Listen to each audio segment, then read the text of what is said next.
Yeah, you actually still got a couple minutes, so I'm gonna keep it from that. And I'm gonna let you know when you're ready to start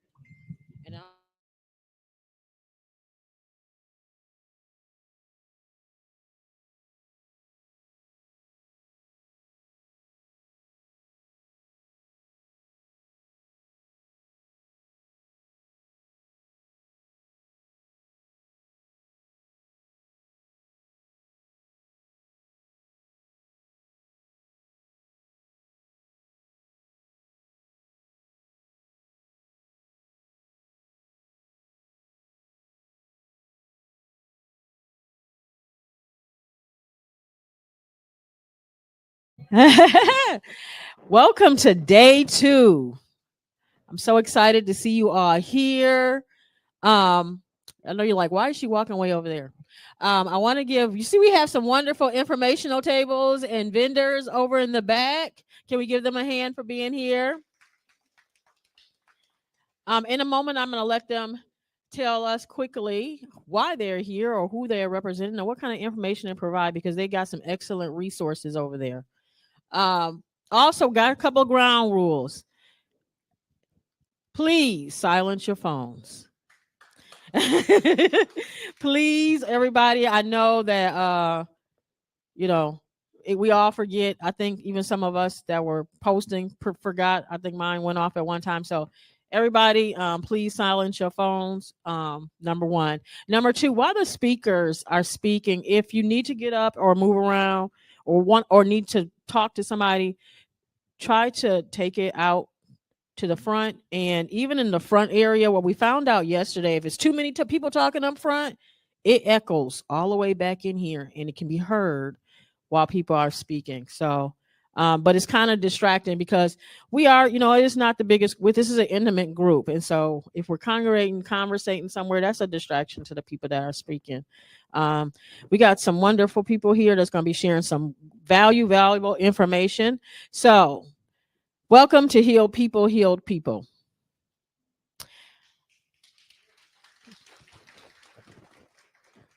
Healed People, Healed People was a vision of mine that came up when we were working on legislation for expanding the victims' compensation policy in Tennessee.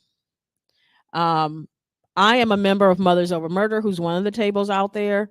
And as one of the mothers who had lost my sons, hey, Mothers Over Murder, they here. We got Chattanooga's in the house. Not Chattanooga. I'm sorry. Chattanooga, y'all. We in your house, but we want a chapter. That's our way of saying we coming to Chattanooga and we gonna have a Mothers Over Murder chapter here. That's our way of saying that.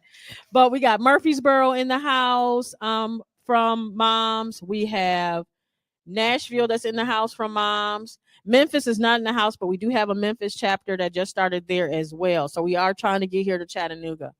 But sitting with them in the circle with the moms, was getting ready to apply for victims compensation for myself and had been told by my sister moms, like, don't even waste your time. Don't bother. We all get denied. It was like 25 moms in the circle. And out of those 25 moms, maybe 3 had got approved. And that was not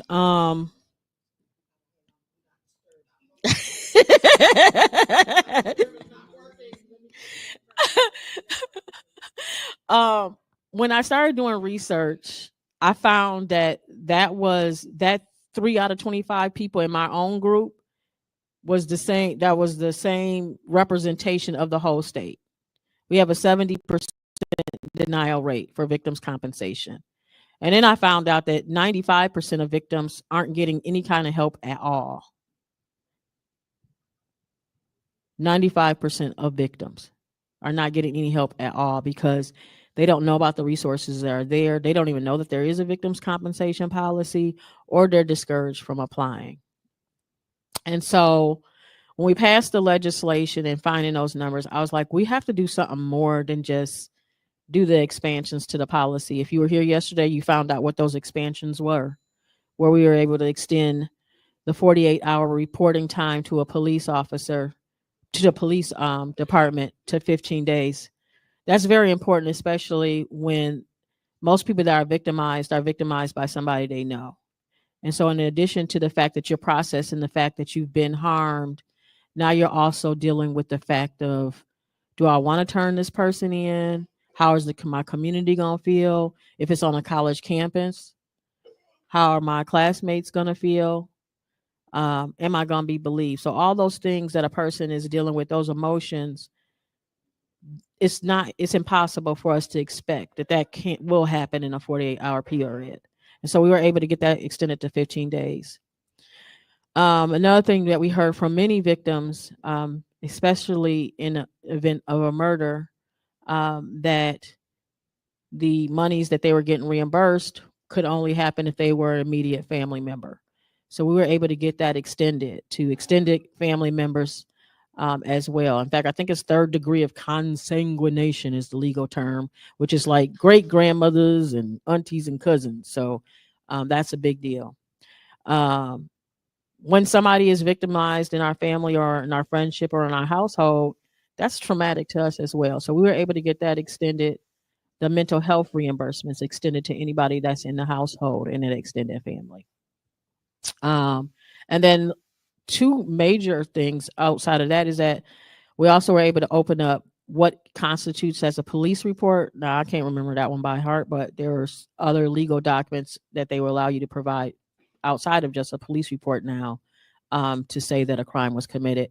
And lastly, although we were not able to get the contributed to the crime that I was a victim of out of the law, what we were able to do is to get a exclusion if you can prove that you are in fear of retaliation, and they can use that prevents you from being as cooperative as they might want because of that. So just wanted to give y'all that information. Also, if you were here on day one, be so kind. This is only going to take you a minute. On the back of your pamphlet, there's a QR code.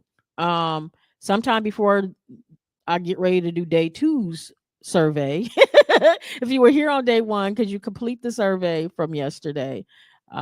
Before we get to that. And then with that, I'm going to take this mic and we're going to pass this around to our informational tables. And then we're going to kick off the first panel. And if you can be so kind, remind me what it is. Mel Ryu. Which one is it? I just got the book. Yes. Thank you. Okay, thank you. My pinch hitter's here. Thank you so much. The main reason why we're here on day two of the conference is reimagining public safety. Thank you very much. So, can y'all do me a favor just for a minute? I want everybody to close their eyes just for a moment.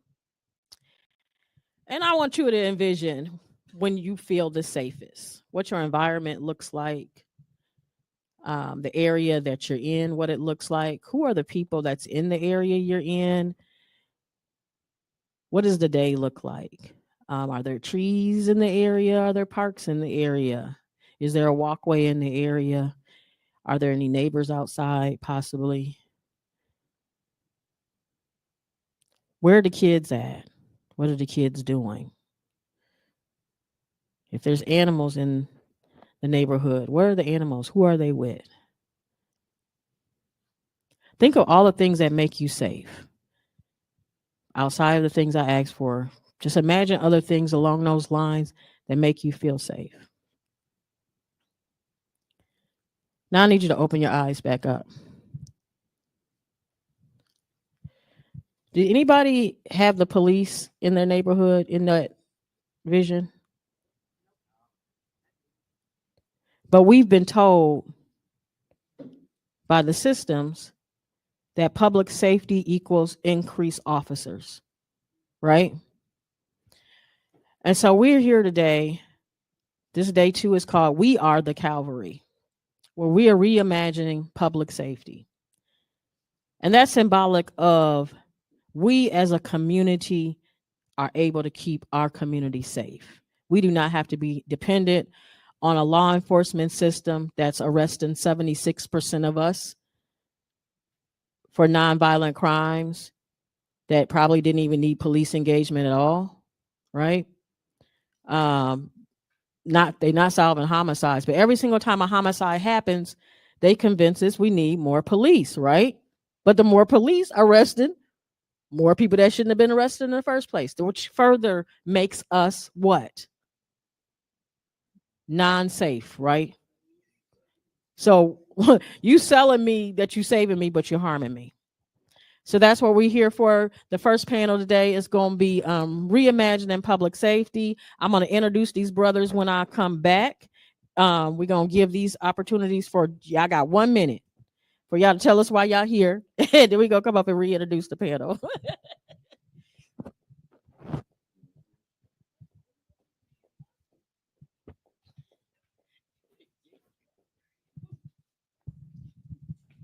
I can come to the side so people won't have to turn back. Good morning, everybody. We are Resilience, and we are a brand that is a very newly founded brand called Resilience. And what we're here to do is make awareness of the issues and the things that are going on in our lives that are really impeding us and holding us back from whatever those goals are, whatever your ambitions are, whatever those things that are holding you back from accomplishing what you have desired to accomplish. And what we have done in our brand is we called it our it. And your it is that thing. It could be a mental thing. It could be a particular barrier that is actually holding you back. So what we've decided to do is we wanted to have a hub of information for our community, for our I want to say even a community, because we want this to be a national or nationwide thing, is that we're saying, hey, we want to team up with people. We want to team up with those people that have the resources that we need. So when they see Resilience, they'll say, oh, I can go to Resilience, and Resilience may have what we need and have that contact to who or whatever we may particularly need to get over my particular it. A lot of times we have the it within us. Our testimony is actually our it. So what we're going through, we want to make awareness and let people know that what you're going through is not all about you. It's all about you giving what has happened to you, spreading that, planting that particular seed so that somebody else will realize that, hey, I'm not in this thing all by myself, that there is some hope. So that's what we are. That's our brand. That's what we represent. And if you would like to connect with us, we have something for you. So come see us. Thank you. Thank you. National Action Network? Yes. Okay. All right. Thank you all for coming to this awesome event. I am Dr. Elenora Woods, and I am the charter president of the Chattanooga, Scenic City, Tennessee National Action Network. And you all know all about the National Action Network. You all see Al Sharpton on MSNBC every weekend. And so what we are doing here in Tennessee now is bringing National Action Network all across the state. So this year now we have a chapter in Memphis. We have a chapter in Clarksville. We have a chapter in Middle Tennessee and Murfreesboro. They finally got Dr. Woods here in Chattanooga, which is amazing. Yes, yes. And we are also going to be adding Knoxville to the list of National Action Networks for the state of Tennessee. So we believe if Tennessee is involved with civil rights organization activities, then we too can be a more progressive state. So if you want to join NAN, we have a lot of committees and subcommittees. We need you. We need you in every category. You're talking about public safety. You're talking about politics. You're talking about religion, anything you can imagine, economic empowerment, all of those things. We need you to serve in those various committees as chairs, as just committee members, so we can get Chattanooga back on the map in the right direction, doing things for our people and for the people of this community. So I ask you to come and join today. Membership is only $25 for a whole year. So thank you all for coming out. We have t-shirts for members that join.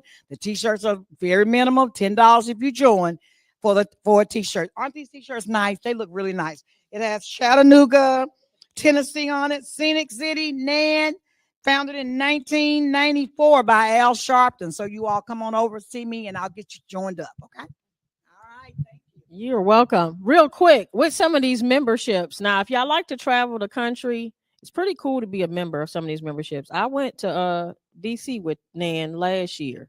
for Martin Luther King. Okay, Martin Luther King, the walk. Yeah. And next up is Very active. yes. And next up, Free Hearts. They like to take people everywhere. We was at Puerto Rico last year. Detroit. Yeah, y'all be taking everybody everywhere. I like my membership over here. But real quick, just share us real quick. Reiterate that. Share us real quick of who you are. And then real quick, can you also tell us about this wall of change? Because this one I want everybody to participate in, even if they don't have time to get a chance to talk to you. Hello, everyone. So I'm going to try to be quick with this, but I want to make sure that I say it correctly. So Free Hearts is Tennessee-based organization led by formerly incarcerated women dedicated to supporting, educating, and advocating for families impacted by incarceration with the goals of reuniting and keeping families together. So we want to make sure that we keep that in mind. So what I did was I brought some helpful resources today, information as far as credit repair, getting out of debt, and all that good stuff. Got some planners and all that. And then we're going to get over here to my wall of change, if y'all can see me. This is something that I created for an event that we did in Murfreesboro. And what this is we want to know what y'all want to see change in the community. So if you feel like it's police policy, if it's mental health, whatever it is, put it on here so that we can go out to these communities and start talking to everyone and see what we can get together. Okay. All right, y'all. Thank you. We do a lot of legislative work with Free Hearts. Yes. Hey, good morning. My Nashvilleian came out. Good morning. My name is Stacy Hall. I'm the director of Mothers Over Murder. Mothers Over Murder is a nonprofit organization for mothers like myself who lost their child to the act of violence. We are a subsidiary of Nashville Peacemakers. If you want to reach out to us, you can reach us at nashvillepeacemakers.org. And Mama, you got something? We're on all social media platforms. And it's not just for mothers with gun violence, because Clemmy has opened it up to mothers who have lost children, period. We're not only a grieving group, we are an action group. We go out into the communities and do what we got to do. We'll interrupt city council meetings, go to court with mothers. It's just a lot of stuff that we do. And like Stacy said, a lot of stuff you can read on our website, or you can just find us on any social media platform under Mothers Over Murder. Oh, also with everything, there's all this information. If y'all need notepads and pens and hand sanitizer, we got you over here. I'm sorry. One more thing.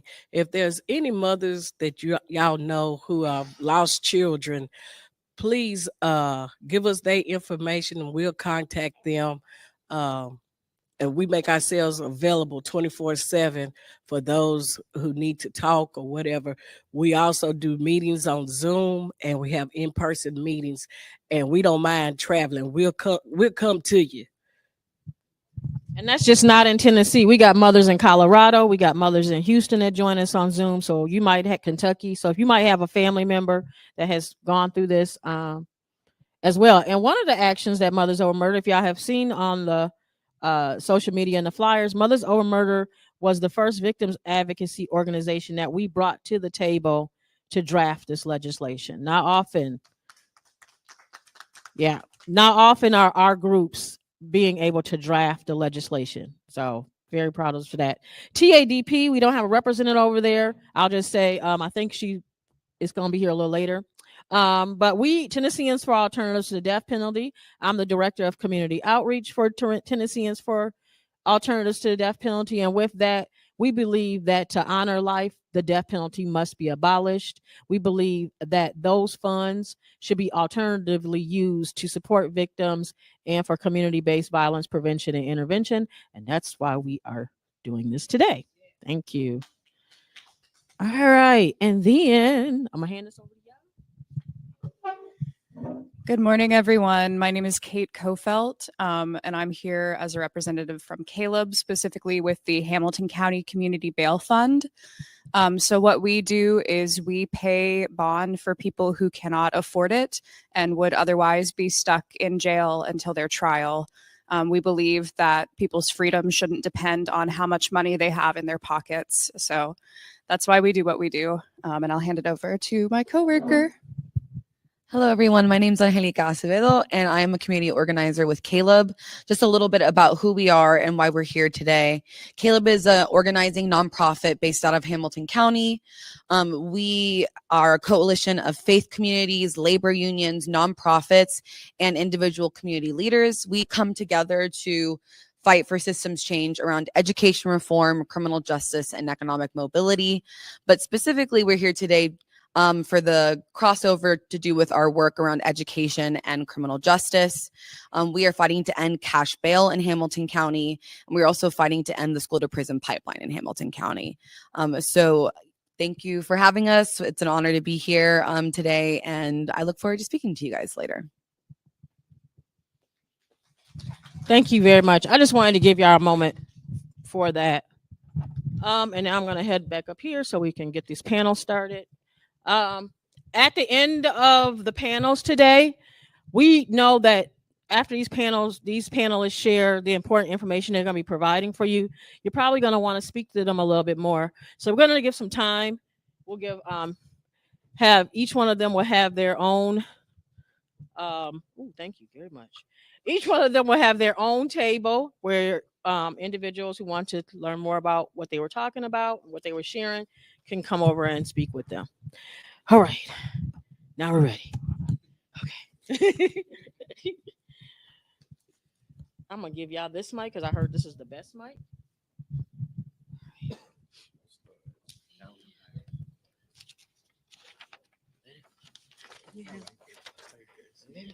You know what? I forgot something very important. Brother Kevin, can you start with a duo again today? That's probably why I'm so nervous.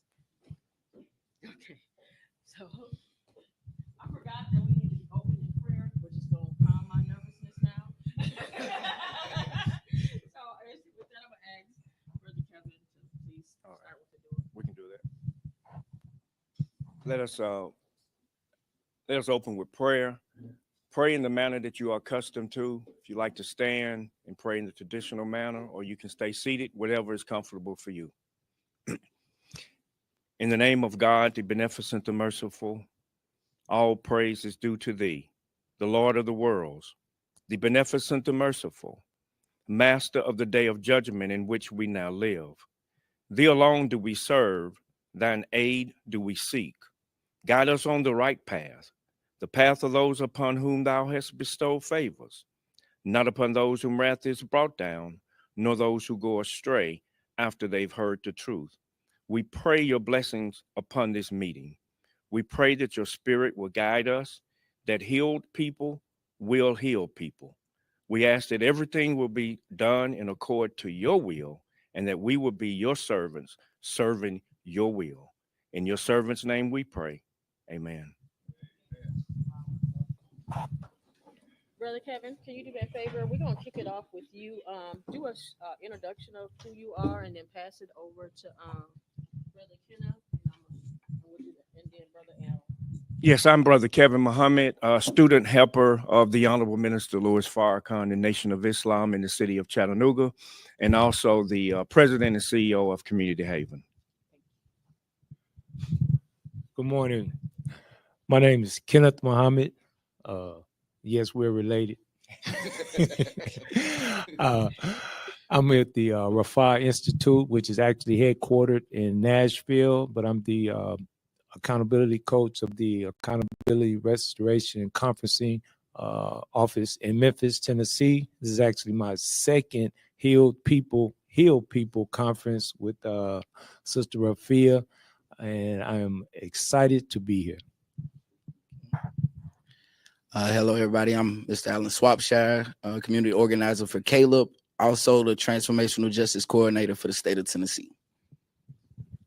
Thank you very much. Okay, we're going to kick it off with the questions. Can y'all hear me? Why do I feel like y'all can't? All right. So first off, we're going to start with a question of what exactly does public safety mean to you when you hear that definition and you hear them talk about public safety in the media and from lawmakers? What does that mean to you? I'm gonna come two ways with it. So from the lawmakers' angle, I feel like public safety is a factor to them to say it's only public safety from one side, in my opinion. Because I know in my community it's not always safe for us. We don't typically call and dial 911. I'm glad y'all here that to be able to talk about it. 10,000 fearless men and women that I know. That's probably the best safety we probably have in our community versus the authorities. So public safety to me is basically collective work, real community, people being accountable for themselves in the community and others, not leaving anybody out, real inclusion. So public safety overall, they don't hold the accountability with over policing. So public safety should be the whole community being involved and everybody being accountable for each other and not leaving anybody out. When I hear public safety, I think about different things. Personally, I think about the ability to move to and fro and feel safe. But doing work with the very Institute of Justice and actually doing the data, and that was one of the questions we asked people in Memphis. What does public safety mean to you? And we got a plethora of answers. But most people, when you talk about public safety, one, they wanted to feel safe in their environment. But two, it also has some economic parameters. They wanted to be able to have the resources, the money, the access to jobs or whatnot in order to thrive and feel secure in their community, in their household. So all of those things, access to medical, access to mental health, all of those things encompass public safety. So public safety to me is when people in the various communities have what they need, the access to the resources they need to thrive and feel safe. Normally they will. Thank you. Let's define safety. So safety means to be protected from and not exposed to any harm or danger. Black people in America have never had safety. We've always been exposed to danger. We've always been at risk in America. So regardless if it's public or private, we as Black people have never been safe. The Honorable Elijah Muhammad defines it as three principles: freedom, justice, and equality. Freedom is defined as a full and complete freedom. Justice is applied as justice is equal justice under the law, applied equally regardless of creed, class, or color. And equality is equal membership in society with the best in civilized society. So as Black people in America, we've never had that. I would have to agree. In fact, with y'all definition of public safety, it makes me feel like I need to totally go off script with these panels. And so, but when you hear with our definitions of what we know that we need to feel safe in our communities and what we don't have, when we have the press and policymakers using this other definition, this is totally not on the list of questions. How do we take that narrative back from them? Well, they're talking about what's safe for white people. Yeah. Okay. They're talking about what is safe for them. So when they're talking in codes about public safety, they're talking about what do we have to do to ensure that when Black people come around us, we're safe. They are never concerned about it until it comes to Black people coming where they are, because when they see us, they immediately feel unsafe. So we got to understand we're talking two different things. They're talking in code language, and we think that they're including us, but they've never included us in the discussion for what true safety is all about. Sure, there's a few of us. We have police chiefs here. We have this and that there. But remember, they are put there to keep us under control. The police come from the slave patrol. That's their origin. Yeah. And the slave patrol origin was to keep the Negroes the black people safe on the plantation. That if we run away, they go out, they get us, and they keep us in that place. Yeah. In this city, they've never been concerned about us killing us in our own neighborhoods. They only got concerned about it when we start going to Coolidge Park in downtown where the development is. And now they wanted to talk about public safety. That part. All right. So, like I said, we're gonna go off script. Can you answer that same question? How we gonna take that narrative back? You know, now we don't find out that, you know, with the system that we have in place and the laws that are there, you know, as marginalized people, as black people, is it possible to change public safety other than wrestling away? I know that was no script at all. We don't change this whole panel. Yes, ma'am. Short answer, as Brother Kevin said, absolutely, we can do that. But the first thing we have to do is change our mentality. Okay. We have to change in way. Oh, praise to God. We have to change the way we think about ourselves, because the axiom hurt people, and the way you flipped it, healed people. So we have to come at it from a new perspective.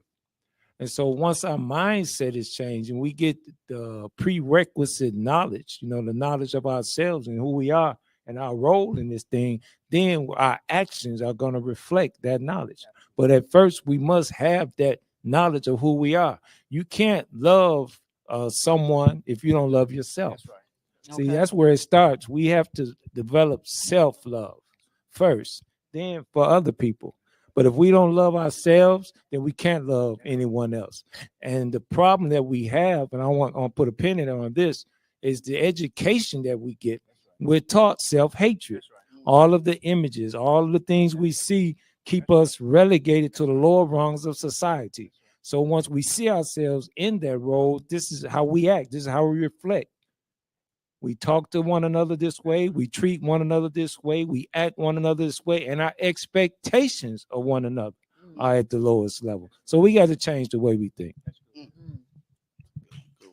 Yeah. Do you need me to rephrase the question? Okay. So when I was saying, now that we have an understanding of what public safety is and we know the narrative they pushing, how do we take that narrative back from the press and from policymakers? Both of the brothers I already said it, but one of my ways I put it is the willing to be uncomfortable. How many of us willing to be uncomfortable? A lot of people don't want to be uncomfortable. They don't want to talk about that. They want to be comfortable. They want to be in an area where they're comfortable at. One key factor is you got to be willing to be uncomfortable. You got to go outside of that norm, willing to unlearn. You got to know how to unlearn some things. Sometimes everybody think, oh, this is supposed to be this way. No, who told you that? Who showed you that?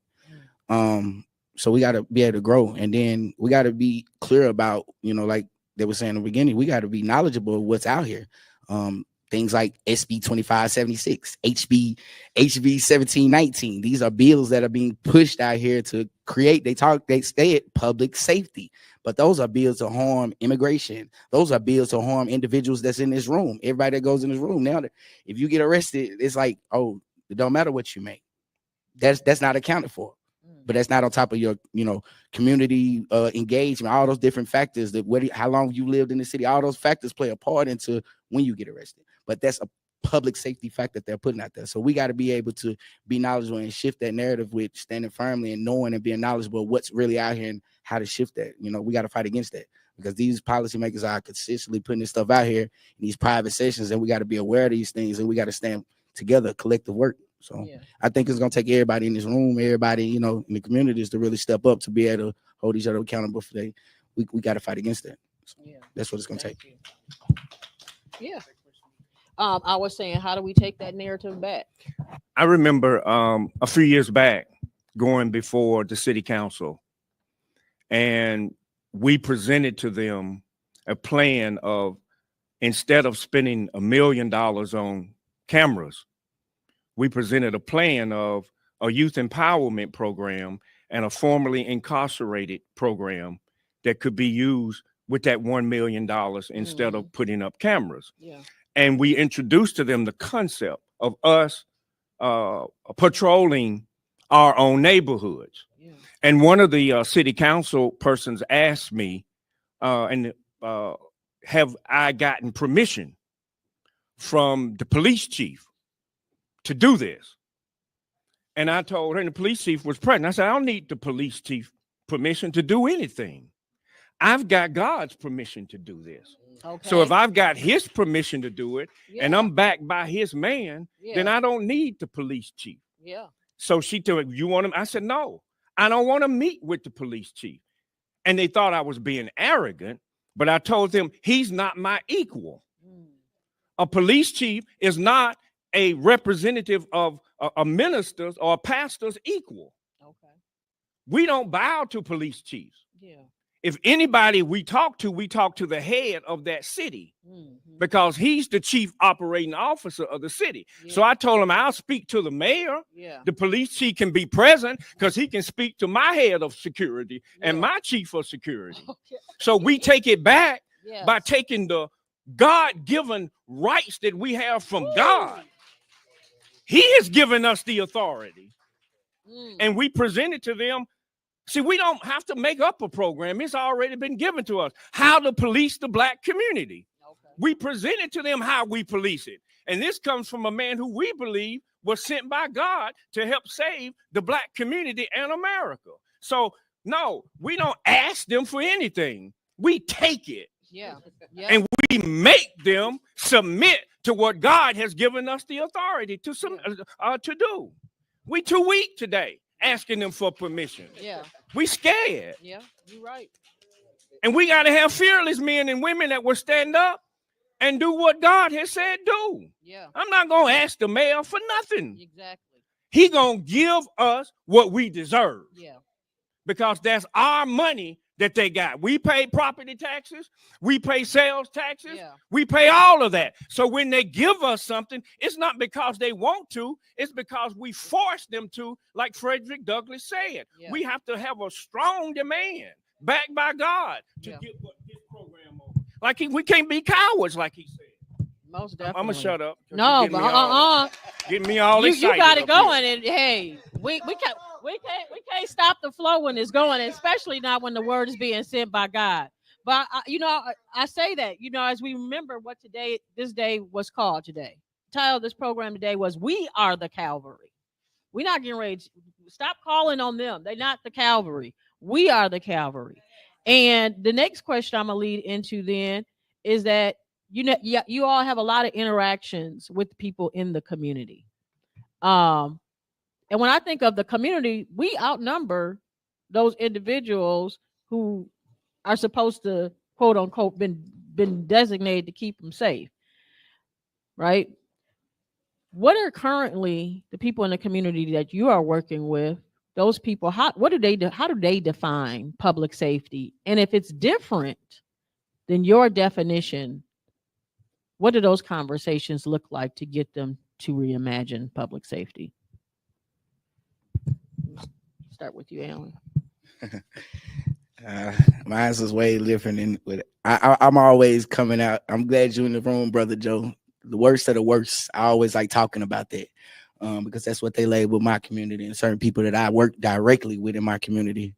So when we get into that mind frame of like what they're saying public safety is, well, it was already shown. They are not safe. We never been safe. So what safety will be us sitting down and figuring out what real transparency look like.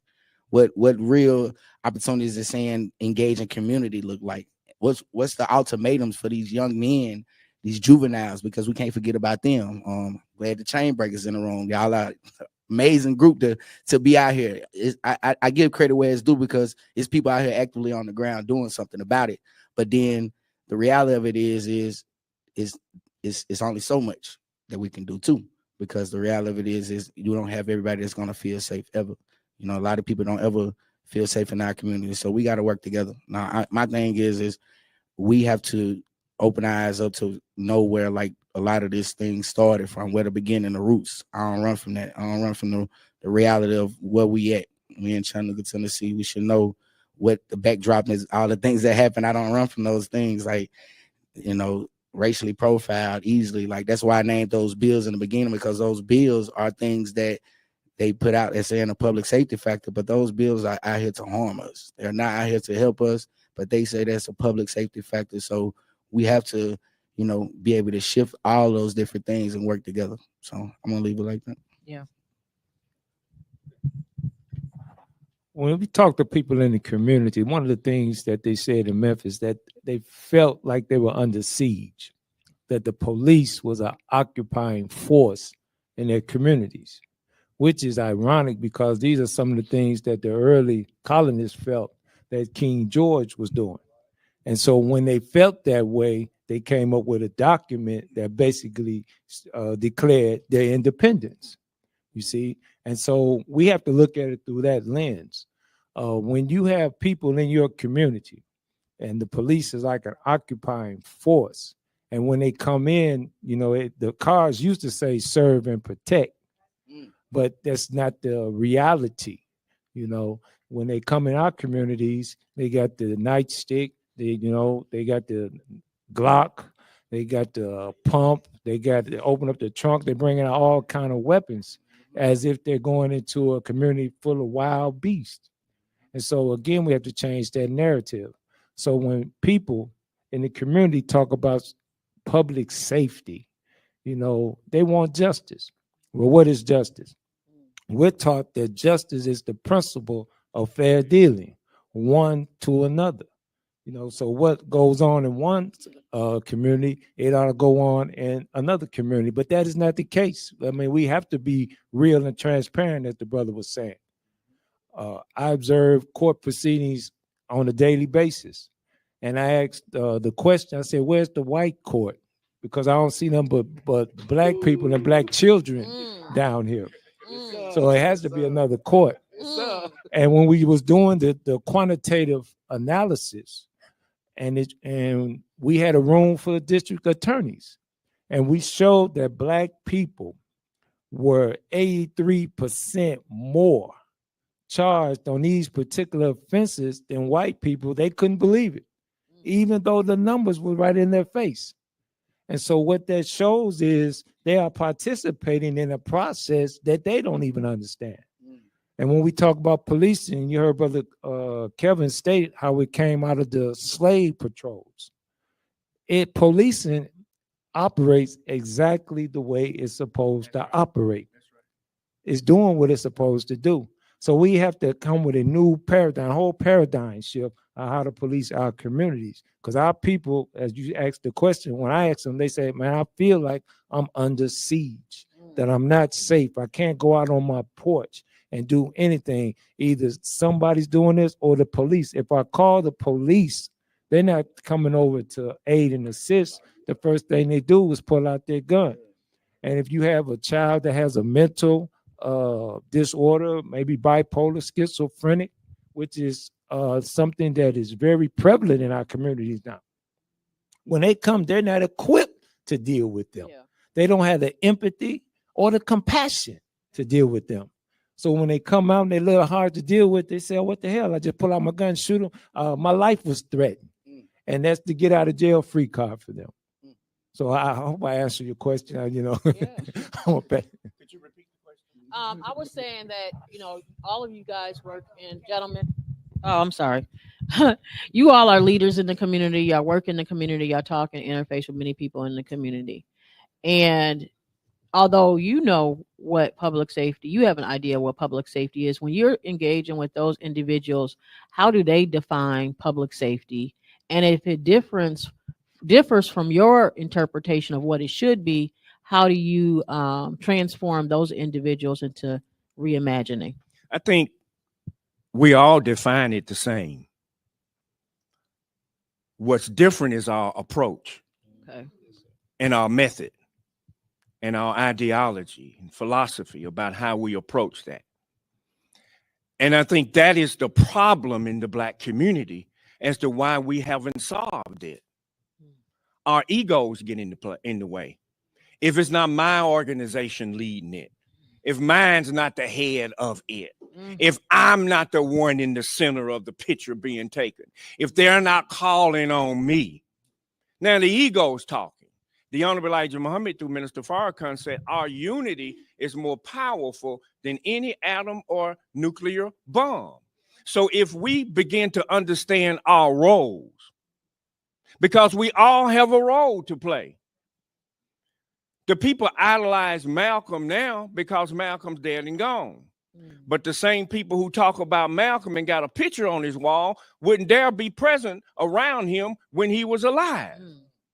Why? Because it makes it uncomfortable. But if it were no Malcolm, Martin could never get in and meet with the president because they would rather talk to Martin than to talk to Malcolm because they knew Malcolm was coming from the Honorable Elijah Muhammad talking about separation. Yeah. And talking about, no, not nonviolent. If you hit me, I'm going to hit you back. So I think a problem that we have with that is not that we don't all want the same thing. I think we have not learned that we can't be out talking against one another in the public. Whatever difference that we have with one another, we got to mature enough that we will call the brother or the sister because we all have each other's phone numbers and know where we are. Why don't we call and talk to them and say, brother, why you say that? Why you do that? But no, we got to put everybody on blast that we don't agree with. Now divide and they conquer and we continue in the same cycle because we want to prove to white people that we the man, I'm the man, I got the solution. And then you go back and you cow down. So I get talked about public. I've been doing this for 30 plus years. And I've learned when I was a child, I spoke as a child. I understood as a child. But when I became a man, I put away childish things because my love for the Black community is so deep. And when you talk about me publicly, and I know half the stuff ain't even true, why entertain it?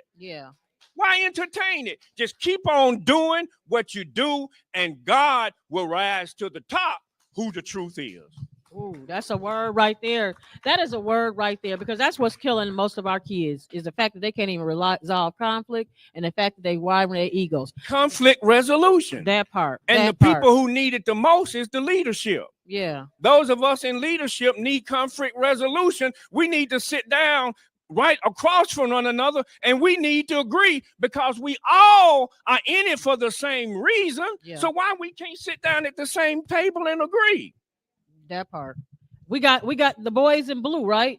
The boys in blue, they ganging themselves. They stand together, stick together, and got each other's back. But out here, we not in that same space. So thank you for sharing that, man. We needed to hear that. This fourth question, I gotta rephrase this all together because this one don't even make sense no more now that we talking.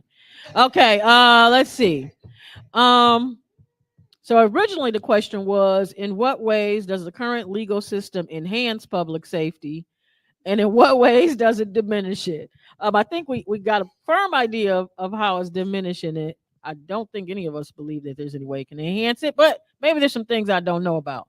So the current legal system, anybody want to tackle that the way it's written, or should we just I've said it a few times, but like their way of angling public safety is through these policies, and the policies that they're putting out, it makes it seem, oh, this is public safety, but it's only public safety one-sided. It's not public safety for all. It's not including individuals that's leaving a majority Black and brown community out. The top two, like I said, the SB, 2547, those, that and HB 1719 are the two right now that like are heavy in Tennessee that we have a big issue with, that we need to be aware of. Like these two bills just dropped July the 1st.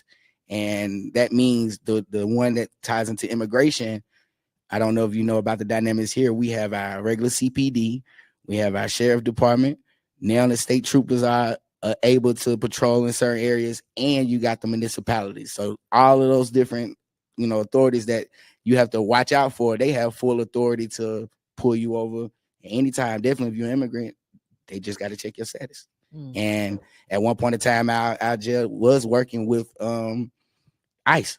When they were court civic, they were working with ICE. And I think currently right now, they might still have a relationship with ICE. So I don't put that past. I'm not talking bad on them, but I got to say, like, it's no transparency in this. It's no way of them willing to sit down and have an understanding. Like I say, If you talk about the city, the chain breakers probably like the, you know what I mean, Brother Yeah. Joe chain breakers. It's a few people that, you know, even to that, like it's a few people that are doing it versus the majority. It's no real transparency in this work, what they're trying to do as far as public safety. If y'all know anything differently.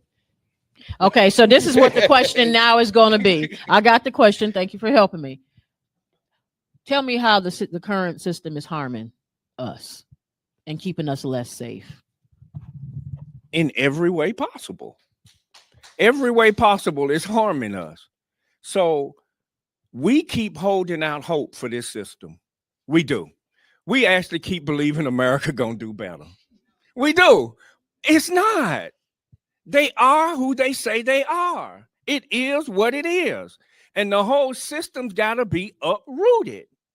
It's got to be completely destroyed. And we have to bring in, you know, we talk as, you know, as religious people about the kingdom of God.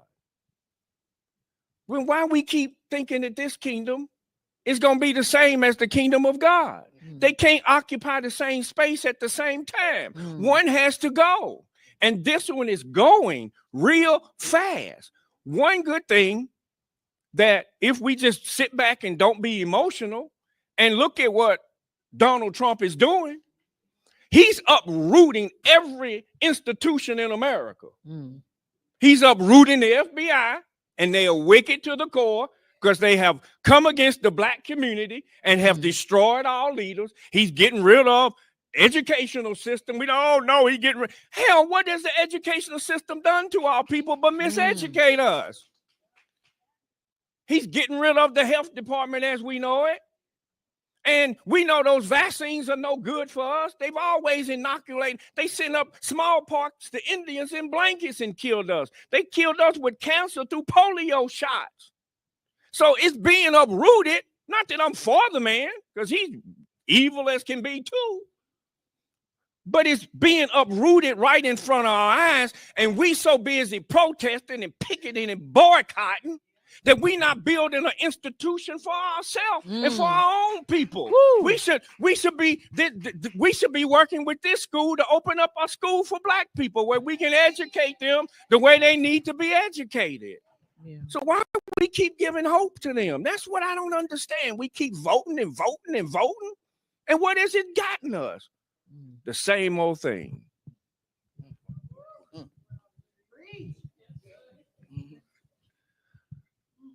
Oh, I guess y'all want me to go behind. But I want to point something out, though, because we were talking about the effect on our community. And doing research, one of the things I kept bringing up in different places, whether it was Texas, New York, wherever I traveled, there hasn't been a study done on the impact of mass incarceration in our community. And here's the point. I served nearly 26 years in the Tennessee Department of Corrections. Yeah, but a lot of people don't know that. That's facts. Now, when I was incarcerated, I would meet, you know, brothers from Memphis, of course, brothers from Nashville, different communities. And I would be like, man, I'd have met at least 100 guys from Orange Mound, North Memphis, South Memphis, Chattanooga, whatnot. Now, imagine for 15, 20, 25, 30, 40 years, you plucking out men, now women from those communities, now replacing them. Potential fathers, brothers, sons, uncles, cousins, people that would have contributed to that community. You're taking this out, you're not replacing it with anything.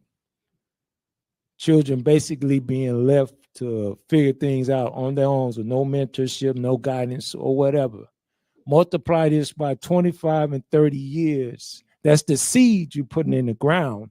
And once the seed is put down, now what's sprouting up, you want to know where it came from. It came from systematically destroying our communities. Systematic is not an accident. And the reason I bring this up, and I think this conversation needs to be had, is because once I was released, 2018, I couldn't get life insurance. Certain jobs, you know, I couldn't apply for. Housing wasn't readily available. All of these things because they said the 13th Amendment had a clause in it that says when duly convicted, you revert back to our original status, which was a slave. Okay, why is this conversation important today? Here's a man that has won the highest office of the land now. It don't say why you out on appeal. It don't say when duly sentenced. It says when duly convicted. He has been duly convicted by a jury of his peers, and he's able to be president. But you telling me I can't vote? I can't participate in the process? And the original colonist says no taxation without representation. Okay. Well, I'm paying property tax, I'm paying city tax, I'm paying tax on all my food, and I can't even have a say-so on the representation. This whole thing is a sham now. It's not democracy, it's hypocrisy. We got to call it like it is and have some real conversation. Did you say it's not democracy, it's hypocrisy? Is that a word right there? Where's Stacy at? She be wanting a word. There you go. But Dr. King said it. Dr. King said that America has a schizophrenic personality, tragically divided against itself. On one side, she says one thing, but on another side, she does another. So Dr. King called America the same thing our brother just said. They're hypocrites. They're a bunch of hypocrites because they say one thing and practice another. He talked about Donald Trump. Absolutely right.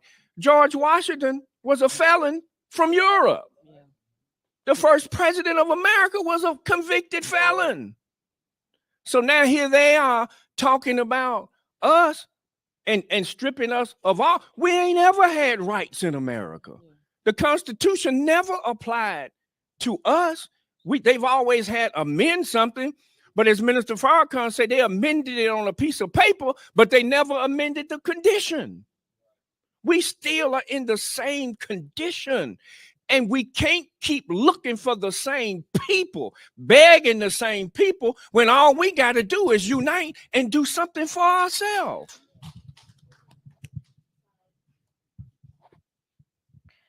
Whew. There's some power being dropped up here, ain't it? Man, I don't even want to end this panel. I know. Okay, so we're going to end this with number 5 because we know, I'm passionate about the legislative. I got my own issues, but I love policy work. I love driving policy work, and I'm trying to, also let people know who don't know they have a voice, that they can change policy. Even if you can't vote, you can write a bill. And you can run for president. All right. But if you could institute 3 policies or initiatives today to enhance or to implement our idea of public safety, what would those be? Number 1 for me would be unlocking the vote in Tennessee, because it's disappointing to know that other states, when they become a felon or get convicted of a felony, they can vote. They can vote inside, they can vote outside. So unlocking that vote would be number 1. The biggest one would be a Justice Reinvestment Act. And what that means is real transparency act, where it's policymakers outside of policymakers. It's community that's going to be making these policies and bringing it to policymakers. And like Brother Muhammad said, we get asking, we taking that. Like that's really what it's going to have to boil down to. Us really actually showing, because we got to pull from their system. They making a lot of money out this system. So we got to be able to cut that in the beginning.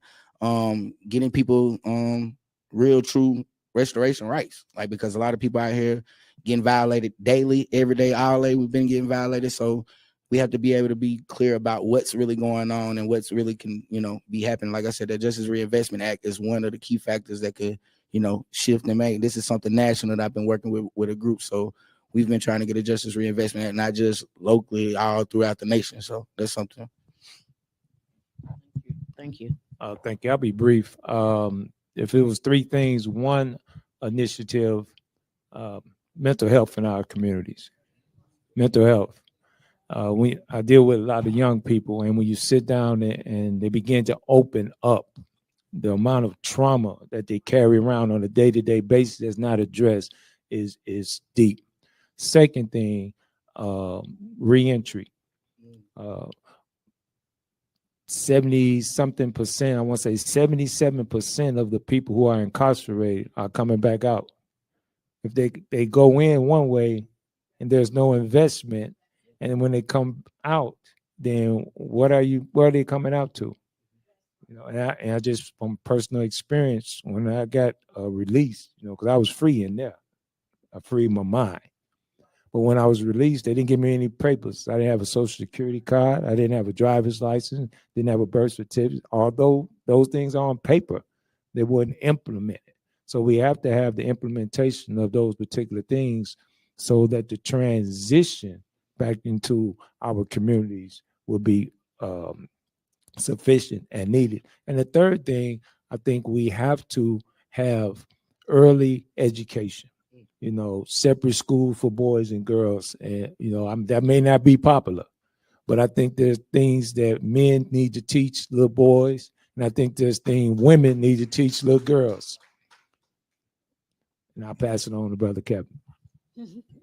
I would begin with one thing, and it wouldn't be to them, it would be to us. And that one thing would be that we pledge with our life that we will unite and come together, because we have the agendas. We've done Black agendas, we've done all this, and we have everything we need. But the one thing we don't have is our unity. Yeah. We disagree. We misunderstand each other. We speak against each other publicly. If we united, there would be no force the government has that can stop us, because God has promised this to us. God has promised this because of our 400-year sojourn in America as slaves. God said that we will be slaves, strangers in a land that is not ours, and that they would afflict us for 400 years. But then God said, but after that time, I will come and I will judge that nation. And that you will come out with great substance and go to your grave in a ripe old age. So now God is demanding that we separate from this enemy. And he's demanding that we unite with one another. But in order to do that, there's one scripture that we got to do. If my people who are called by my name will humble themselves and pray and turn from their wicked ways, then will I hear from heaven, then will I heal the land. Woo. What a way to end that panel. Thank you. Thank you. Oh, man. Thank you so much, all of y'all, for answering the call to be on this panel, for helping me make this vision come true of how we are reimagining public safety. Give these gentlemen a round of applause.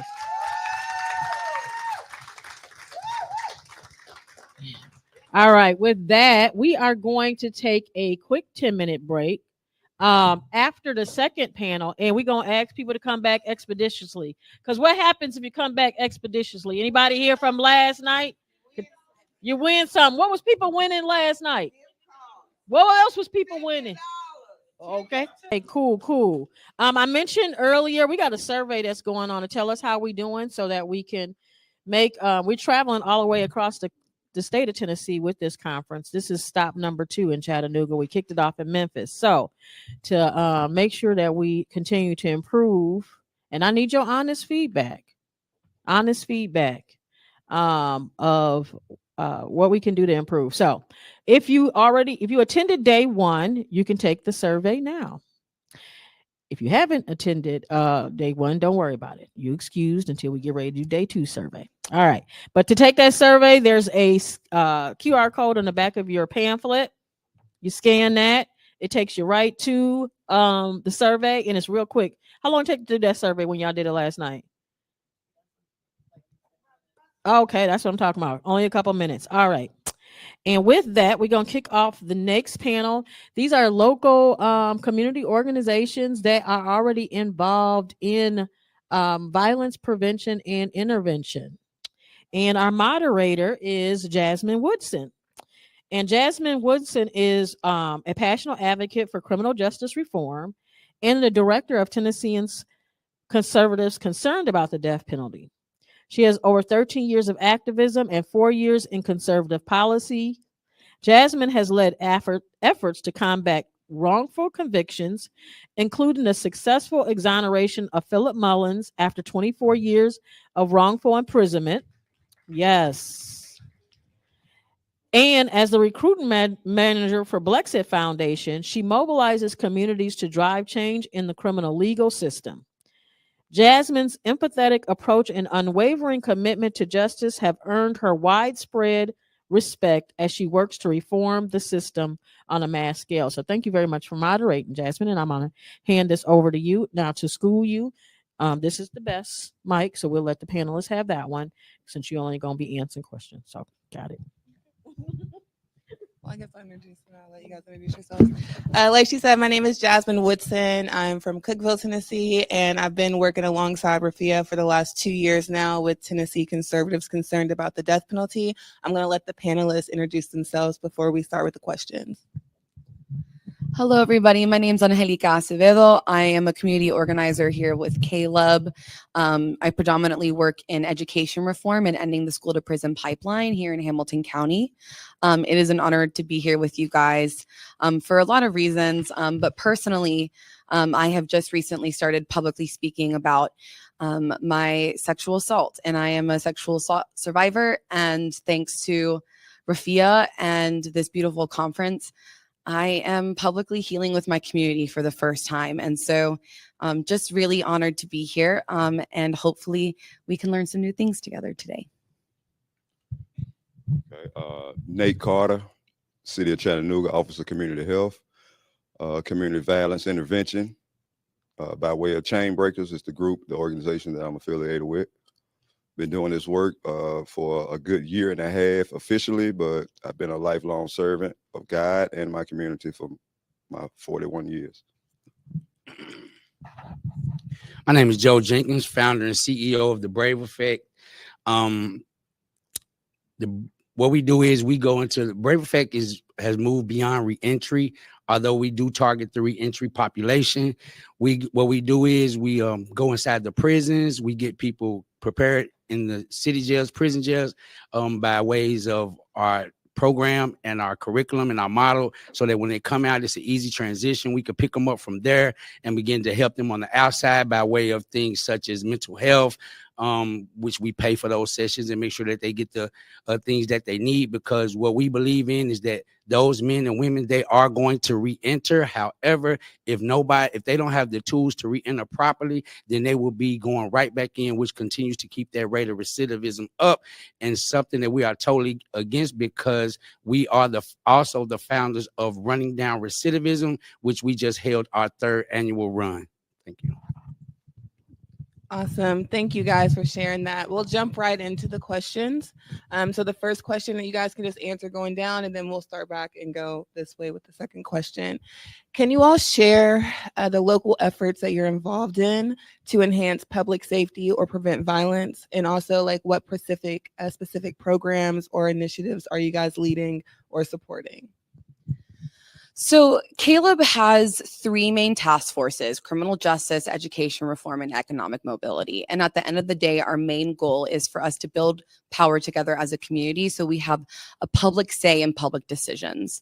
I know that you guys are not unaware that right now the decisions being made on your behalf do not actually reflect your values. They don't protect you, and they don't protect your community, right? So really, at its core, Caleb wants to join a community together that fights for ourselves and for one another. But when we're looking at community safety, we really focus on preventative systems change, okay? So criminal justice reform work that we're doing is to end cash bail in Hamilton County. We know through data and through personal experience that incarceration doesn't actually make us better. It doesn't make our community stronger. It tears us down. And so a main part of the work that we're trying to do is to end cash bail so that people aren't in jail because they can't afford bail, okay?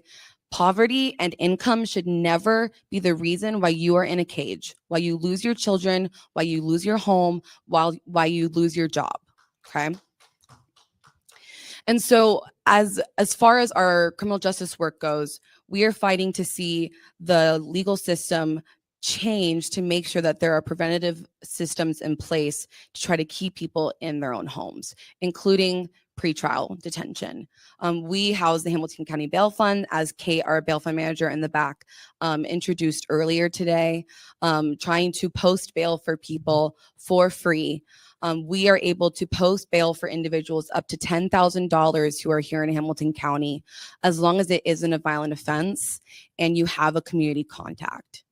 And so that practice alone, trying to create a process where people can be diverted from already what's usually an unfair arrest, right? Keeping them from getting into this cycle of incarceration and removing them from the risks. Removing them for the resiliency factors that community provides you, right? You cannot be successful if you don't have a roof over your head. You cannot be successful if you don't have food in your stomach. You cannot be successful if you do not have the education that you're seeking to be informed and to be able to have a career for yourself. And so punishment doesn't do anything about that. We're talking about being held in community, right? That's where we find safety.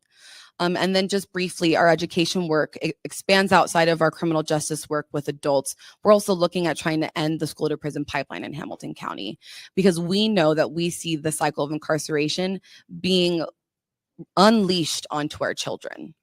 Okay, 2 months ago, an 11-year-old in Hamilton County with autism was arrested for being falsely accused of something. We have children being arrested for things that they have not done, for mistakes that they make as kids in the classroom. And so at the end of the day, the perspective that Caleb comes from is that we're trying to shift the culture of punishment to accountability and community, where we can actually learn and hold one another and not isolate one another. Thank you for that. Same question.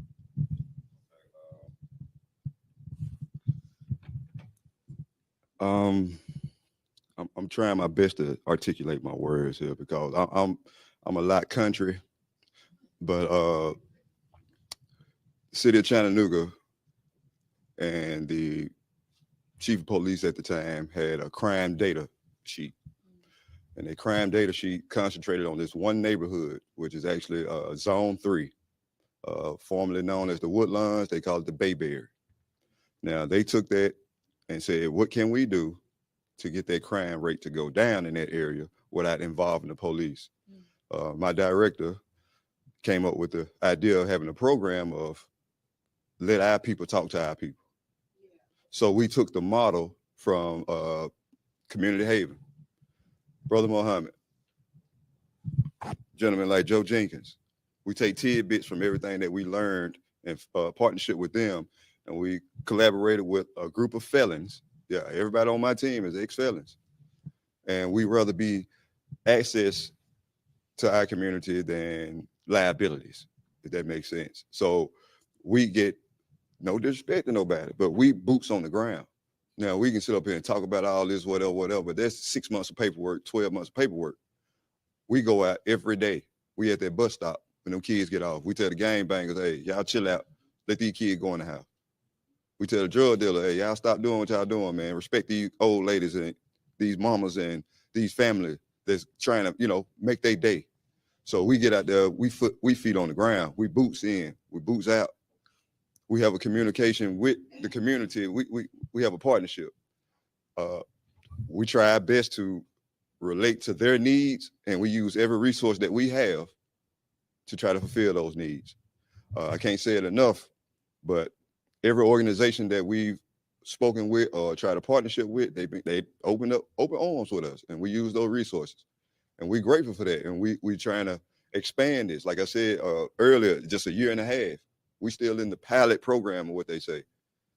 But one thing they say, numbers can't lie. Numbers can't lie. So with that being said, in that 1 year that we've been in that Bayberry Zone 3 area, it was a 12% decrease in crime, violent crime. From one of the city's highest murder rate areas, concentrated area where murder were, we've only had 3, unfortunately. That's still unfortunate we had those 3 murders, but during that time, this the kicker. We were kicked off the property for 2 weeks. During those 2 weeks, those 3 murders happened. Numbers don't lie. So I think that I got a lot to say. Let me I got a lot to say, but yeah, that's it. Whoa. I'm not. Where's Rafiah who invited me? There she is over there. I'm not sure if I'm on the right panel here. And the reason I say that is, or maybe I should have been on with the previous speakers. I don't know. It's just that I can't get past certain things until I address certain things. So we're going to get there. And they kind of shifted in the first one, and we're going to shift on this one. And so as I sit in here, first of all, the organizations that's in here, man, I appreciate the work that's being put in. I have my children are up in Bayberry. The guys, they monitor that area. One of them, Brother Muhammad, even checked me one time coming out there, asked me what business did I have. Man, my daughter up here. I'm from here. You know what I'm saying? I sold dope up here. You get what I'm saying? But I appreciate that, that security. The chain breakers, they showing up. They showing up in places where people own daddy's not showing up. Caleb, I know what y'all do with the bond, but my issue is I stopped going to church a long time ago because we get a feel good and then we had these conversations, and then after that, nothing is done. Like, what are we doing? What are we doing next? I'm like, we out on the south side of town in the corner, and we having this conversation, but then what we gonna do? We don't work. I mean, some groups work together, but I've been pushing this thing since I was released from prison in 2018. My numbers are impactful, no doubt about that. But I just want to know, like, what are we? Is this what's next? Because I wanted to leave. I feel like I'm in church with a feel good, and I feel like my time is being wasted if I don't know what the next step is, then I really do feel like my time is being wasted. Because you can go to my website and get everything that I do. I already know what they do. Maybe some of y'all don't, so I'm not discrediting it. We all putting in the work, but what are we gonna do? I want to keep it with you for a second. What does that look like to you as far as like leaving here and doing something? What would be ideal to you? What would you like from the community? I would actually like to see us take our city over. This is our city. I done talked to these guys, and I done called them. I done called you on the phone. I done called Corey. I done called Muhammad. I done called Muhammad when I had issues on my job. And hey, what's up? You want us to step? Just let us know. What I'm saying is, but for what we talking about, I'm not the strategic planner, so I don't step outside of my lane. But what my lane is, I am impactful, and I get the job done. So when my team says this is what we need to get done, I'm an executor. So I am not the strategic planner, but I know what we need. And I know if all we doing is sitting here having church, then I'm somewhere I don't want to be. Thank you. I appreciate your words. I feel like you're exactly where you need to be, because I feel like more people need to hear that. You're right. Like, I'm sure like everybody in this room, we do go to events like this and it feels good while we're there, but then you leave like, what's next? Or I want more. So hopefully, we can foster those conversations to where that can happen. And hopefully you guys are able to, people who haven't met each other are able to meet up and make their work more impactful. But I'll go into the second question. What is working and what are the biggest obstacles in your effort? And you can start. Let me have that. Muhammad, I've been watching you. I'm about to take this thing. You hear me? No, but what's been working? So actually, we have the motto of our program is 4 pillars, and what's working is the one-on-one personalized support, where we are mentoring and counseling, where we're coaching these guys one-on-one. What I realized I served over 13 years federal prison. He mentioned my stuff about the worst of the worst and all that, but I tell people all the time, don't nobody care about who you was and where you been. They want to know what you're doing. They want to know what you're doing. And so that one-on-one personalized support so that we can get right there. That positioning partner is where we partner with them with the licensed therapist. Because what I also know is, and I share with the men and the people that's on the street, look, you're having therapy with the wrong people. Why ain't you with a licensed therapist? And some people like, I don't have therapy with the wrong people. Yes, you do, especially if you get on Facebook and you put all your emotions out there. When your old lady or your man pisses you off or whoever you got going on, then you go to somebody, you pick up the phone and you have a whole therapy session. But when I mention go to therapy, you act like I just asked you to go to the crazy house. You just need to do what you've been doing. You just need to do it in the right place. So we have the therapy. We also have what we call it's the IAR response. And that's, I think somebody mentioned it. I heard somebody talk about how they're available around the clock. Immediate action response. And that came into play because we started off as a reentry program. But what I realized is that we moved on beyond reentry. Let's shift this thing because the need wasn't just for people who had been to prison. And so with the immediate action response, I realized that a lot of things take place when organizations are closed after 5 o'clock on a Friday.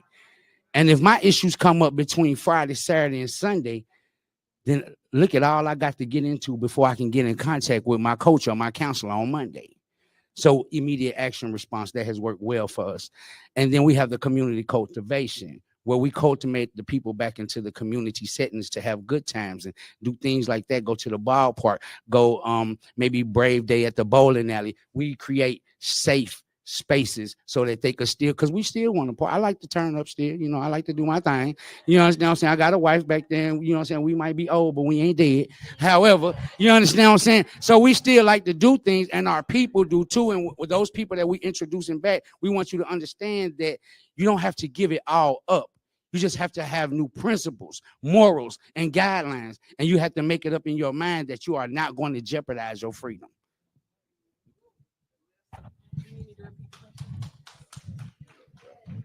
Okay, I'm just going to repeat the question. What is working and what are the biggest obstacles in your efforts? I'm going to answer it backwards because one of the biggest obstacles is, like Brother Joe just said, man, it's the community. Now, what I mean by the community is a lot of folks, they talk it, and like, again, no disrespect, but they ain't walking it. This man, if you ain't been there, you don't know. That man a legend. And he's still a legend in his legacy on what he's doing now that inspired us, the chain breakers, because we see where he came from and what he's doing now. So we take that same motto. I still ride with the shooters now, still with the dope boys now. But I can have that conversation with them and tell them, don't do that, man. Put that down. Why you doing this, bro? Such and such hiring. Not telling them, oh, you wrong. You shouldn't do this, because I know it's a survival game. I know it's survival. A lot of them traumatized. A lot of them figure this the only way out. But if you show them by example, lead by example on that you can overcome, that everything ain't always bleak on your end. You just got to work for it. You got to fight, bro. We say we men, right? Now you go through this struggle of risking your life every day for this, but you can't risk your life for that. And it's going to be generational wealth, because that knowledge is generational wealth. We just think about money. I'm thinking about the knowledge. The one thing, okay, so back in the day, it was called the dope house, the crack house. In my generation, they called it the trap. Y'all even know where they came from? They came from Robert Tryon. Robert Tryon, y'all remember that name and Google it when you get home. Robert Tryon had a rat experiment.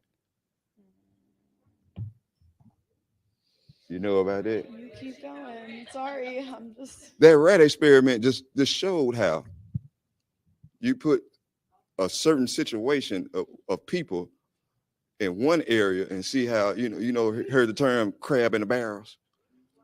But this rat experiment explained it. So they came up with these projects and they put urban people in it. And so, I mean, it's all wordplay. It's right there in your face, but you don't recognize it. We got to recognize it now. And that knowledge that I have now that I pass on to everybody, once they realize what it is, they want to put their gun down. They want to put their pack down. Now they want to learn more knowledge on how I can start a business. Man, it's the best time in our lives right now, because you can run a multi-million business right here. You ain't got to have a brick and mortar. So we do that. We try our best to teach Like, you ain't got to go the pathway we went. It's a whole new opportunity out here, a whole new world, as they say. And I'm thankful and I'm humble and grateful for the partnership, because you just heard this man. You just heard Mr. Muhammad. We give it to him raw because we not afraid. Because guess what? If it's my time for doing God's work, so be it.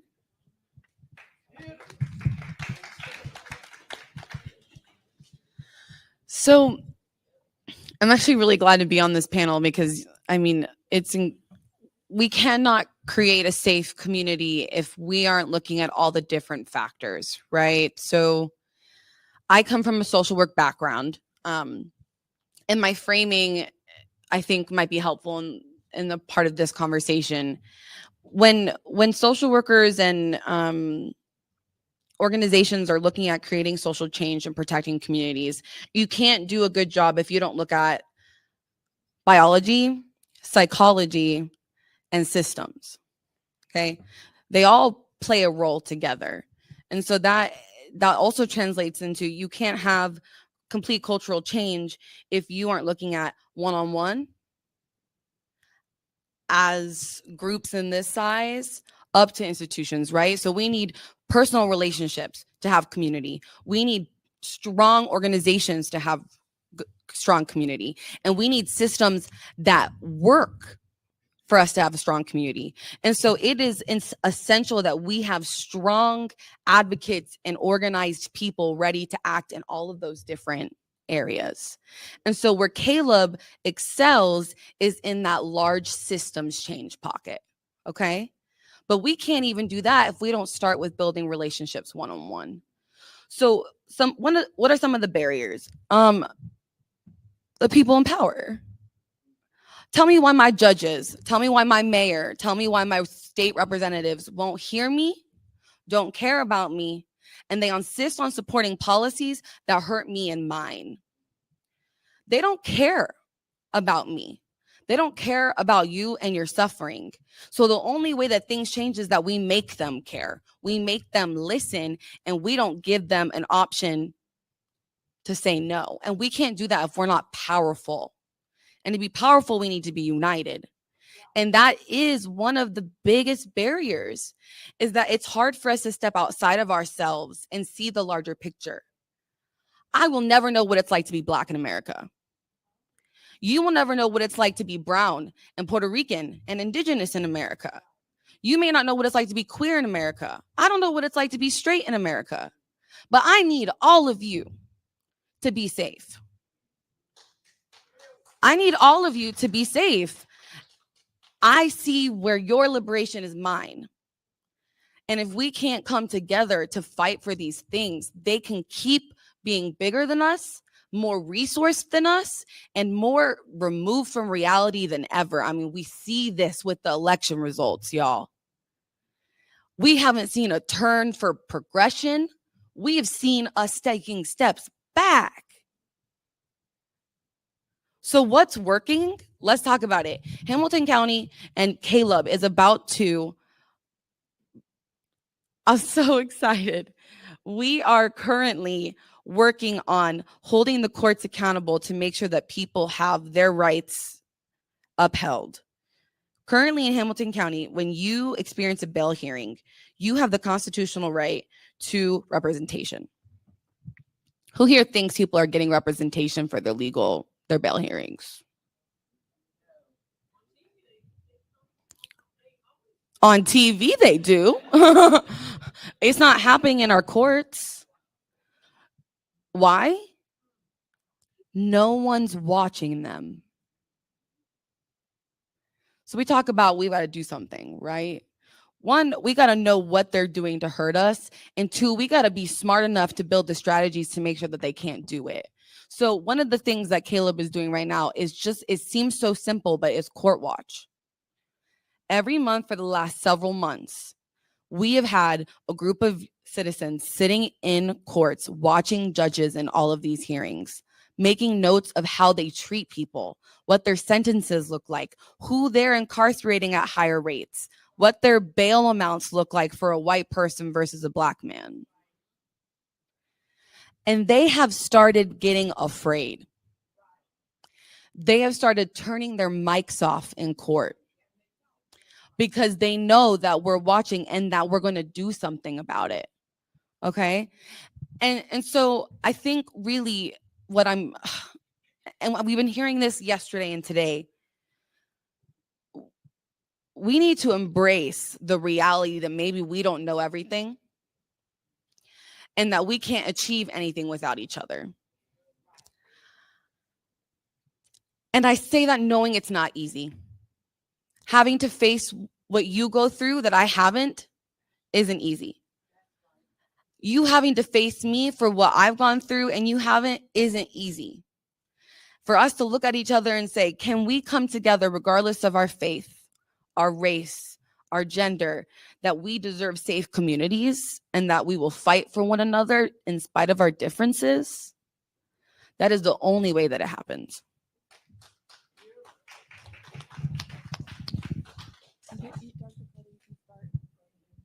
Okay, I'm gonna combine the next two questions together so you guys can answer it, and so we're time sensitive. How does your work interface with the current legal system, and do you engage with policymakers about your work? What's my name? Dr. Carter, is it? Yes, ma'am. Okay. It is. Thank you. We appreciate that. We appreciate that. I made sure everybody heard that. Okay. I've been waiting on this question right here. Been waiting on this one. April 23rd, 2024. There's a bill that got passed right up under y'all nose, right up under everybody's nose. This bill that I got in my hand right here, it says that a 14-year-old could now be charged as an adult. Not for murder, because you know the old saying, eye for an eye. So, you know, you wouldn't feel too bad that they got charged for as an adult, you know, for murder. But this saying that they can be charged for as an adult just for a felony. So he's still from Walmart. He can be a 14-year-old facing adult charges. It's already passed. It go into effect January 1st, 2025. That's the stuff we got to do something about. So yeah, the effect that we have. So we had a luncheon with old Cody, you know, and we invited her to one of our events to see the kids that we be involved with. It was a real talk at Dr. Craddock's spot. Real Talk Monday. That's what we have for the teenagers. They come and they can congregate there. We play ball with them. We play, you know, board games, whatnot. You know, we feed them, and they can open up and they ask questions on, you know, how was their school week or what's going on, you know, with Johnny, or Corey, Larry, or Steve, or whatever. And they open up. But she came this week, and we let her get, you know, the floor, and she explained to them that y'all gonna keep me in business. This is exactly what she said. Y'all gonna keep me in business because y'all gonna keep doing this, and I'm just gonna bound it over because now I can charge it as an adult, and then you go come to me. Yeah. Then you coming to me. Now that's the district attorney of Hamilton County. She wasn't saying, "Oh, y'all juveniles." Now y'all gonna keep me in business because they just passed this, and I see you again, and you coming to me. Now, tell me, in what type of world would that be acceptable? You telling the 14, 15-year-old that I understand you made a mistake. Let me put you on a program and help you not to do that again. But my answer is I'm going to lock you up for a long time. So, yeah, that's one of the things that kind of bothers me at night, keeps me up, that I say it again, they trapping us. Like I just gave the example when I spoke last time about the crack house went to the trap. Now the trap is the whole neighborhood. Now the neighborhood turned into the whole city as a trap. Then the whole city turned to the whole state as a trap. Then the whole United States is a trap.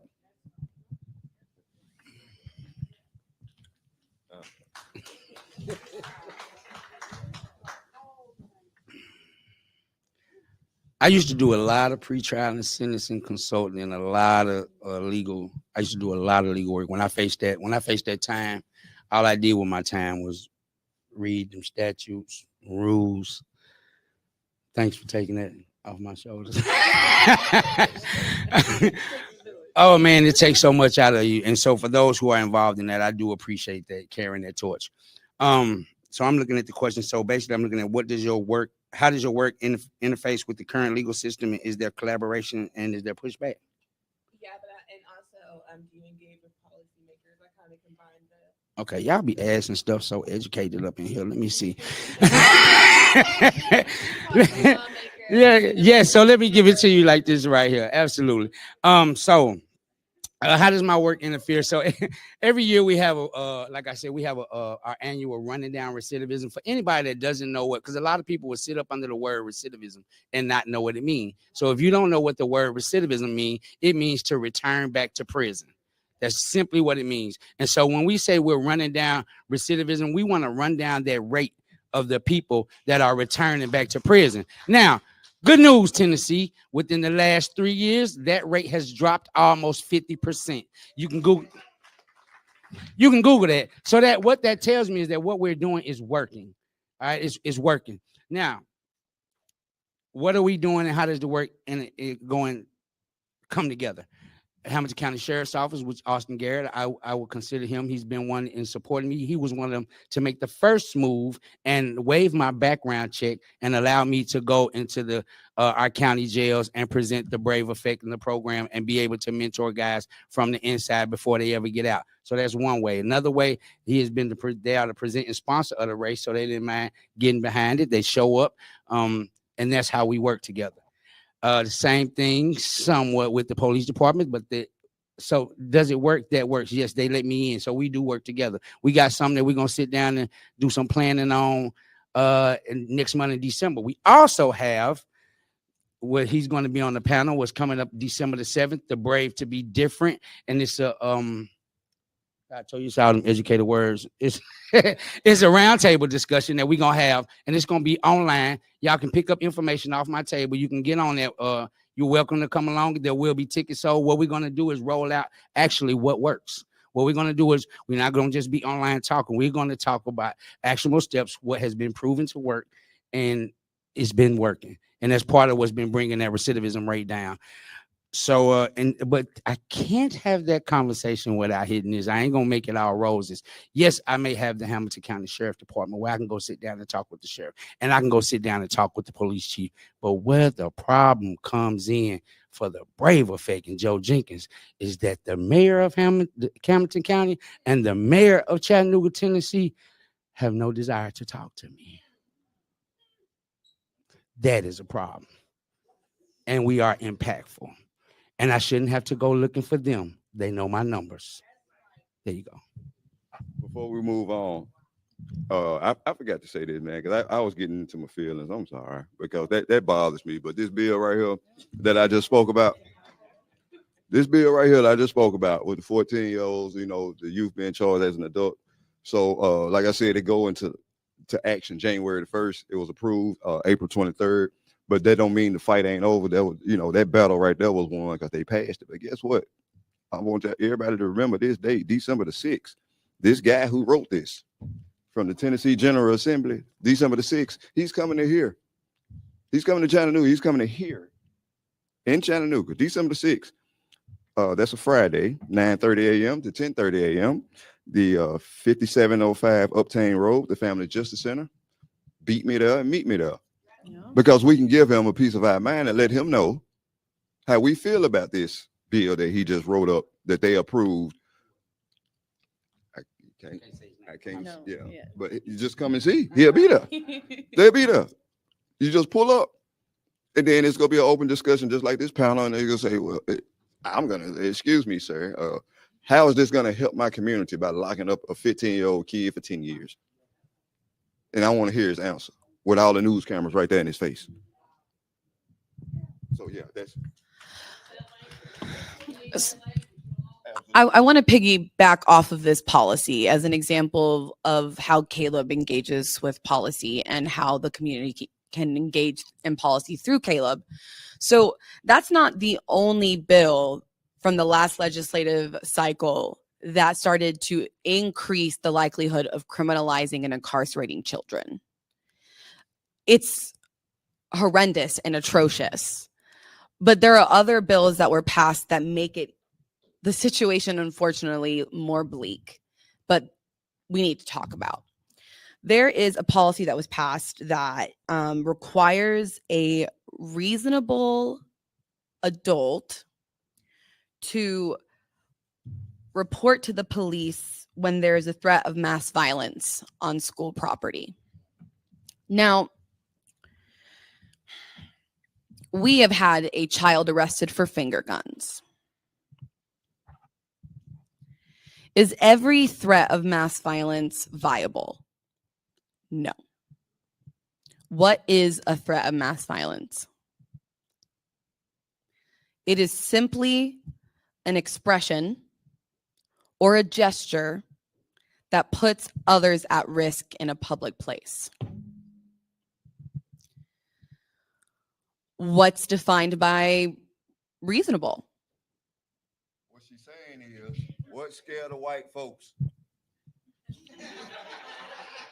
Point blank period. In the school system, we see that there are large disproportionality between Black and brown youth being incarcerated at disproportionate rates to white students by 10 to 3.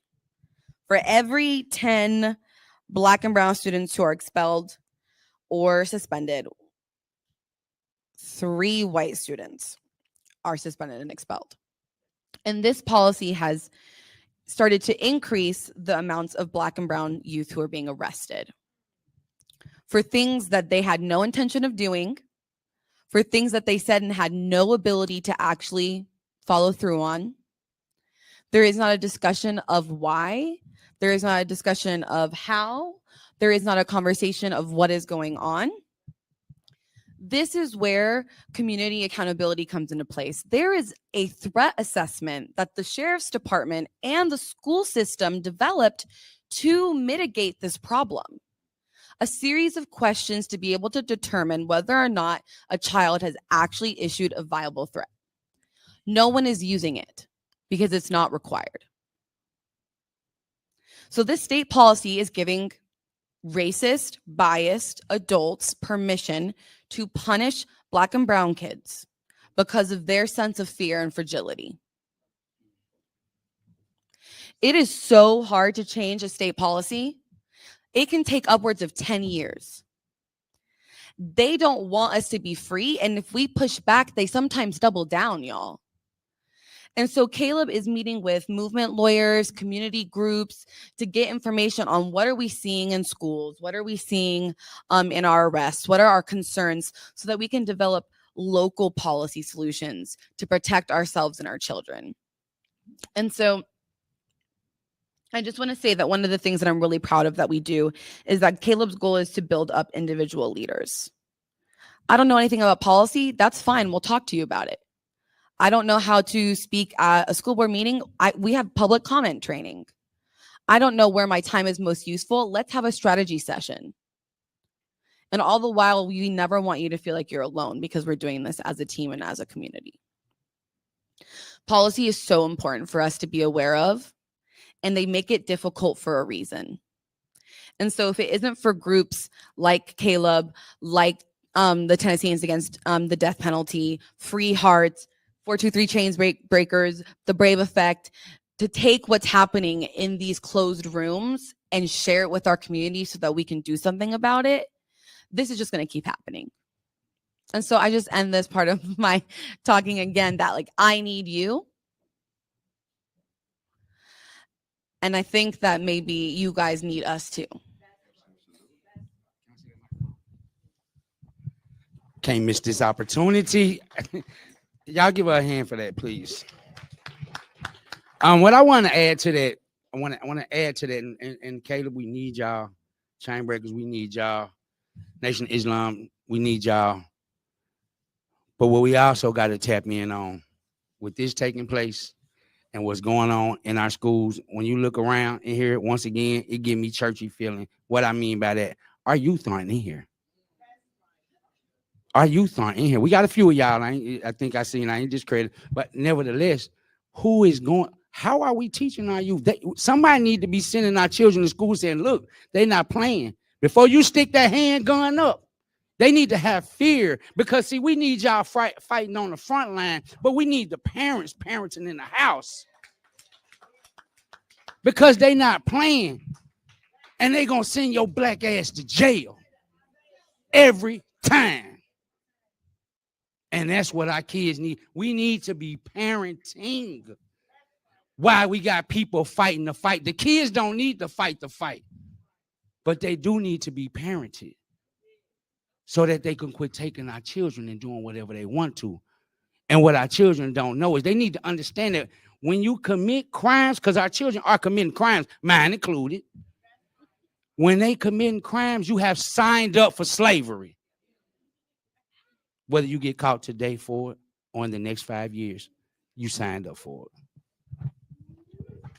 Thank you. I think these are really great answers, and I feel like that this is the conversation that is needed to be had. I agree with you when it comes to family. We never talk about that. We always talk about the things that we're doing after the trouble's already happened, but there are preventative measures that could be put in place. And just because you're black and brown doesn't mean that you're predestined to a life of crime in the criminal justice system. There's a system. We all are aware of this system, but you don't have to be a part of that system. So yeah, I agree. It definitely starts at home. But we'll end this by you guys sharing your final thoughts, some takeaways that you would like the crowd to know, or just some things that you like to work on. I'll end with two things. Both opportunities to act, because I think that really we need to sit with the weight of that responsibility. And I also want to acknowledge that a lot of you have little to give. You are working multiple jobs. You are taking care of your babies and your grandbabies, and you guys are protecting your community. And that is why there are organizations that pay people full time to be able to help supplement, right, community change. But if you are interested and willing to give what time you have, I'll leave you with two things, since we're talking about our babies right now.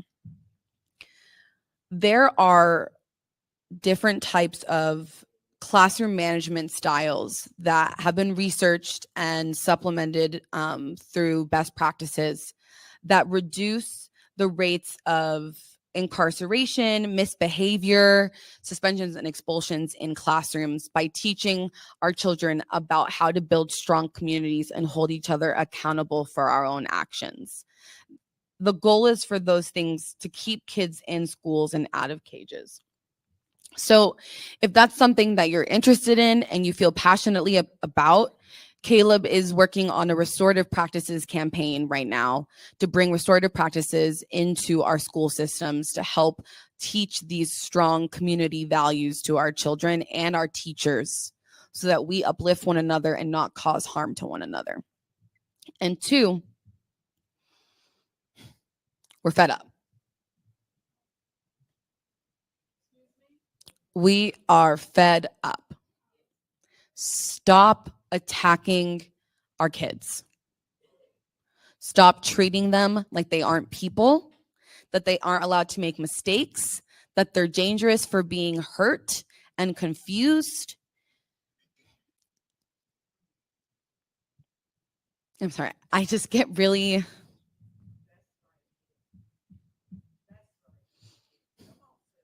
I don't know who I would be if people hadn't given me a second, third, fourth chance.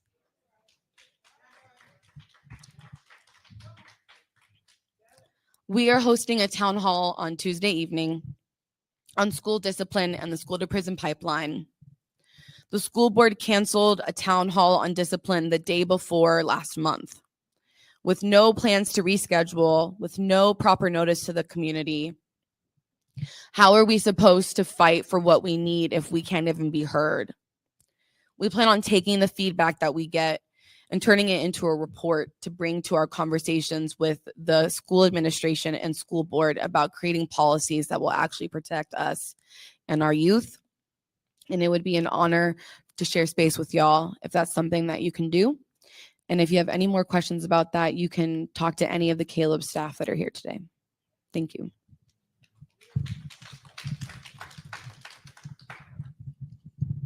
423 Chain Breakers would like to thank the Heal People organization for inviting us to be on this panel. And I thank Ms. Rafi for inviting me personally to represent my organization. But yeah, we got a whole different approach over here. Yeah, we taking that pacifier out your mouth, because it ain't. I can give you 2, 3, 4 times and tell you, keep telling you, but then all right, they got a place for you. So yeah, I can't make them do it, but I'm gonna lead you to that mental health that you need. I'm gonna put you in front of this person to get an interview, but you got to take that initiative, young man. Like you said, they'll get tired of it. But unfortunately, it'd be too late, either the grave or the box. So we try to intervene as much as we can right now. That's what I'm saying. We can't put it off to, oh, we'll do it later, or they'll be all right. Now it start right now, tonight, today, 10 minutes ago. They start right now. Our youth are hurting. They hurting.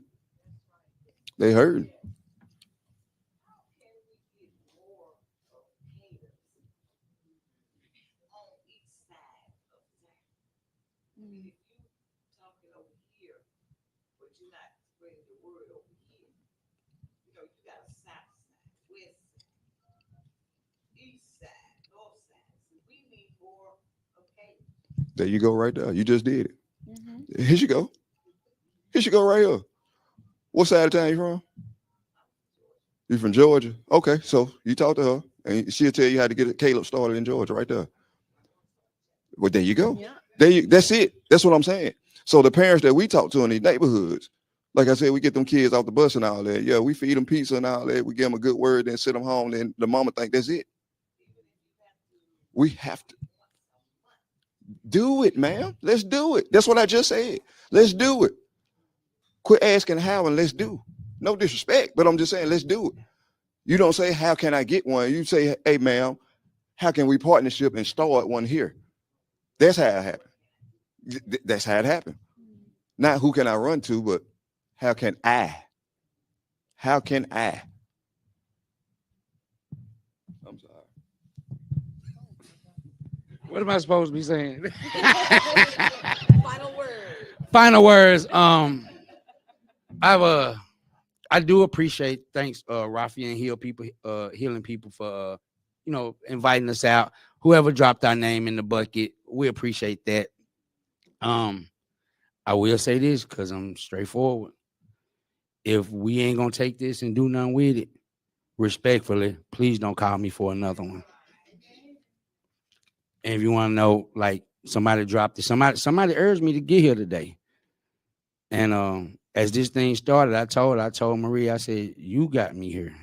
This ain't what I do, because I want action. I'm about that action. What we doing and how we gonna get it done. I don't care if I don't like something you ain't done. I don't like everybody. I don't like my mama all the time. I don't like her what she do all the time. But you better not touch her. My brother gone back to prison after we got out. After I offered him my program that worked for so many more, and I didn't know why it didn't work for me. He done pissed me off going back to jail. But you better not touch him. That's my family. And we gotta put our personal, we gotta put our feelings and emotions aside. Are we family or what? And that's how we gonna get it done. Thank you for having me. Thank you, guys. That concludes this panel.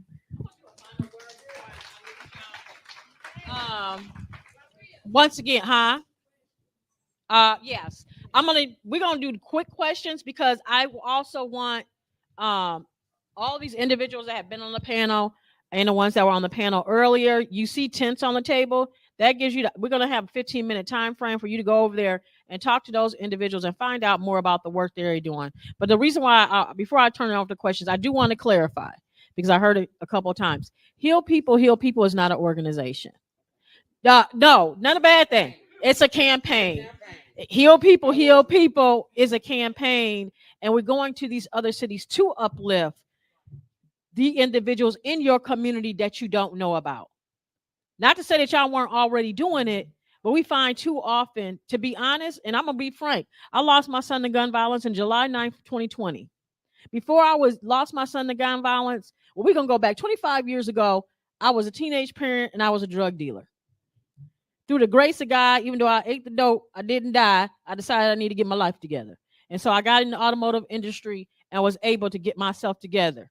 So for 25 years, I was in automotive and management, thought I had earned my way and educated my way from violence. And my son was killed in the backyard of my suburban house, inside of our privacy fence next to our pool. And so when I retired and I decided I didn't know what I was going to do, and I came out into the community and I was going through the court system, I'm like, what the hell? I'm pissed about the system because of the fact that I already feel like you grooming our kids to be murderers. You'll learn more about my story. You can Google it. But I asked for a restorative sentence to be added to his sentence. They had already agreed on a sentence that I felt like was minimal. But instead of me mourning it and saying, oh, I ain't got justice, ain't been served, and I'm so harmed, I said, instead of them grooming him to be able to come back out in 6 years and kill somebody else, I want a restorative piece on there. So I mentor him and make sure that when he returns to society, he makes sure nobody else do it again. That's how you make sure my baby's life is not taken in vain. But the other part that was pissing me off is that all these organizations, all of our organizations, I'm gonna call the Black and brown organizations, is out here in these streets, and they saying that the system is harming us. And the brother spoke on this earlier, Brother Kevin. You say the system is harming us. We going through all these things. We saying we out here to make a change, but we so busy infighting. We so busy moving with our egos that we ain't doing shit. We ain't doing shit. Most of the individuals who are harming people have a big issue and they have a scarcity mindset. Can we agree on that? They have a scarcity mindset. They so worried they ain't gonna get another meal. They so worried somebody gonna get something before they got it. So we are organizations that's our target is people with a scarcity mindset, right? Why are we moving in scarcity mindsets? Why are we moving that I can't work with Sister Woods over here, Dr. Woods over here, because I'm worried she's going to get a bigger grant than I got. I can't tell her about what's going on. I can't invite her over there because I don't want the white man to think that she bigger than I am or her organization is better than mine, so I don't want to tell her nothing about it. That's how many of us have that are organizers have heard that? All the time. We ain't going to get nothing done. Our babies will continue to be babies that are killing each other. We want to keep talking about black on black crime. We're going to keep on talking about the fact that we want our babies. If we want to save our babies' lives, we got to work together. And so the purpose I had to speak on the clarification was not to correct you in harm, but to say that my purpose here was to say, hey, you got all these we got all these organizations that's right here in your backyard that's doing this work. When we talk about reimagining public safety, here are the individuals that are making sure that we're safe. My job to you with heal people is to take back the narrative. Number one, I was tired of my victim voices. My voice as a victim being taken by legislators to push policies that were harming our children. That was the number one. Number two, it was for us to take back our streets and for us to recognize what we have here and for us to learn to cultivate the community, or we are not going to stop the violence, period. So I got on my soapbox, bro. Sorry. With that, we're going to take some questions from the panel. Some answers from the panel. I know we run a little over. I had a strict time frame because I ain't got no more food to feed y'all, and y'all can put that in the comments. And I forgot snacks. But we're going to take some questions, and then we're going to do 15 minutes for you to speak to the people that were talking earlier. And we're going to do gifts afterwards. I was going to do some gifts now, but I want to make sure y'all come back to get your gift card. And then we're going to close it out. All right? That sound good? Does anybody have a question for any of the panelists?